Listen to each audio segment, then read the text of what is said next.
Halo teman-teman, apa kabar nih? Semoga baik dan sehat terus ya. Ketemu lagi sama gue Lemonta. Sebelum mulai, kalau kalian suka sama channel ini, jangan lupa di like, komen, dan subscribe ya. Hari ini kita dapat kabar duka atas meninggalnya artis senior Kiki Fatmala. Dilansir dari detik.com, Kiki Fatmala dikabarkan meninggal dunia pada tanggal 1 Desember 2023 dini hari di rumahnya. Dia tutup usia di usia 59 tahun. Melalui akun Instagramnya QQ_Fatmala, keluarga memposting berita tentang kabar duka tersebut. Dalam unggahan tersebut, ditulis bahwa Kiki meninggal dunia karena komplikasi akibat kanker. Sebelumnya pada tanggal 23 November 2021, Kiki sempat didiagnosa mengidap kanker paru-paru stadium 4 dan berhasil sembuh pada April 2022. Menurut keterangan adik Kiki Fatmala, sang kakak rencananya akan dimakamkan besok di pemakaman San Diego Hills. Sosok Kiki Fatmala dikenal di tahun 90-an sejak berperan sebagai Mariam di sinetron horor komedi berjudul Si Manis Jembatan Ancol 2. Dia dilahirkan pada 14 Agustus 1967 di Jakarta. Sebelum masuk ke dunia seni peran, wanita berdarah Sunda, Minahasa, Pakistan, dan Iran ini sebenarnya bercita-cita menjadi pramugari. Di tahun 1988, Kiki memulai karirnya lewat film-film panas seperti Permainan di Balik Tirai, Aji Pamungkas, Kenikmatan Tabu, dan lainnya. Zaman dulu, artis-artis film panas biasanya dijulukin sebagai artis bom seks. Selain film panas, Kiki juga membintangi sejumlah film komedi bersama komedian terkenal pada masanya, yaitu Warkop DKI, serta Kadir dan Doyok. Di tahun 1992, Kiki mulai bermain dalam sejumlah sinetron komedi seperti Ada-Ada Saja dan Modi Juragan Kos. Nama Kiki mulai melambung di tahun 1994 setelah membintangi sinetron horor komedi berjudul Miriam Si Manis Jembatan Ancol 2. Saat itu Kiki menggantikan Diah Permatasari untuk memerankan sosok hantu cantik bernama Mariam. Sinetron yang mengangkat kisah urban legend masyarakat kota Jakarta ini sangat disukai sama masyarakat Indonesia. Saking populernya, film maupun sinetron dengan tema yang sama terus dibuat ulang dengan pemeran yang berbeda-beda. Di tahun 2008, Kiki Fatmala muncul sebagai bintang tamu di film berjudul Hantu Jembatan Ancol yang dibintangi oleh Nia Ramadhani. Siapa sangka di balik judulnya yang manis, legenda asli Si Manis Jembatan Ancol ternyata sangat menyedihkan. Legenda ini memiliki dua versi cerita yang beredar di masyarakat.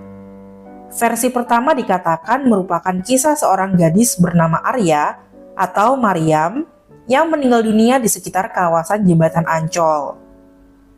Mariam diceritakan menjadi korban wik-wik oleh sejumlah pria hingga meninggal dunia.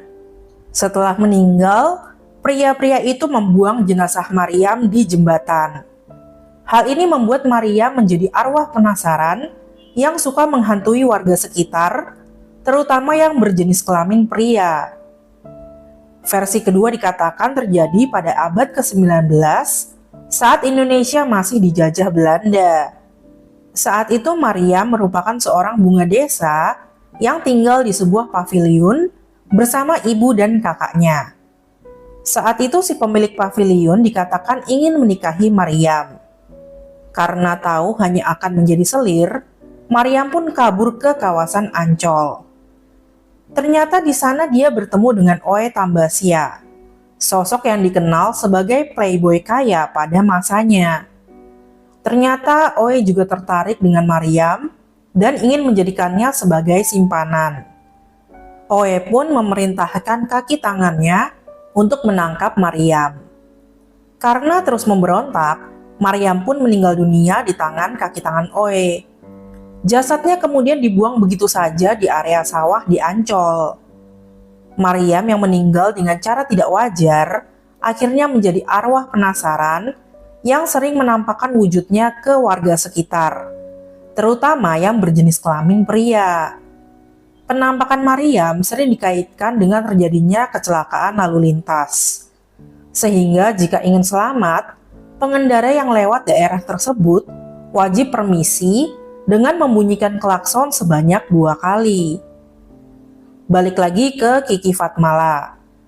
Setelah sukses di tahun 90-an sebagai Maryam si manis jembatan Ancol, Kiki beralih ke sinetron religi.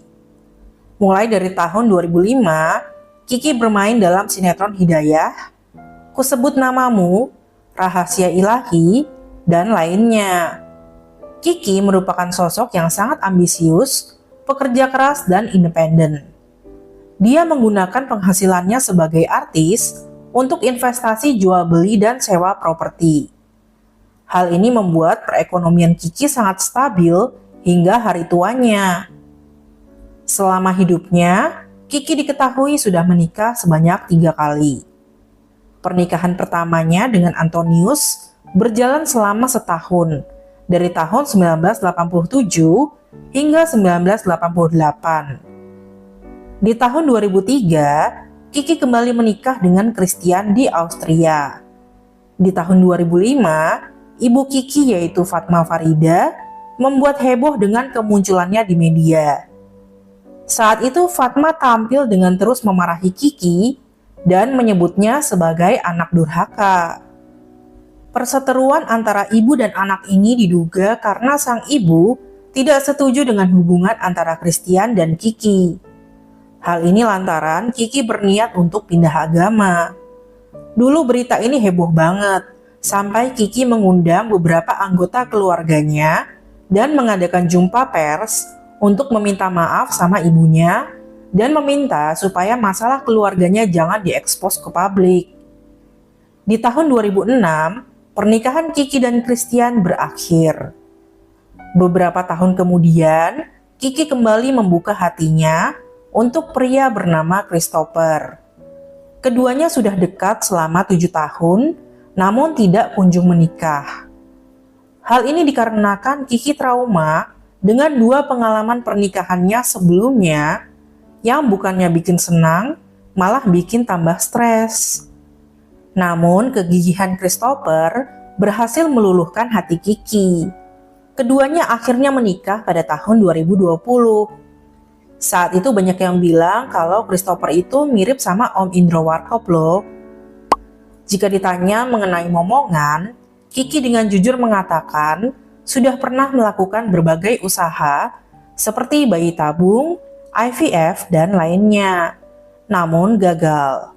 Sehingga Kiki sudah menyadari bahwa anak merupakan hadiah dari Tuhan dan sudah menerima takdirnya dengan positif.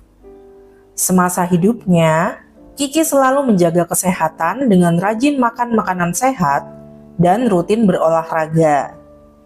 Diketahui Kiki dulunya aktif sebagai guru aerobik hingga pernah mendirikan sanggar aerobiknya sendiri bernama Kiva.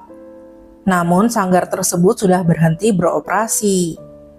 Kiki juga rutin melakukan general check-up setiap tahun. Namun di tahun 2020, dia tidak melakukan general check-up seperti biasa karena terhalang pandemi COVID. Tanpa diduga, saat melakukan general check-up di tahun 2021, di paru-parunya ditemukan sel kanker. Setelah dicek lebih lanjut, ternyata Kiki dinyatakan mengidap kanker paru-paru stadium 4. Saat itu dia benar-benar kaget dan sedih, karena selama ini dia tidak pernah merasakan gejala apapun. Di tahun 2022, ibu Kiki Fatmala meninggal dunia. Kabar duka ini datang bersamaan dengan Kiki yang sedang menjalani pengobatan kanker paru-paru. Kiki akhirnya berhasil sembuh pada April 2022. Sayangnya meskipun sudah sembuh, ternyata Tuhan berkehendak lain. Sekian cerita hari ini, terima kasih sudah nonton sampai akhir ya.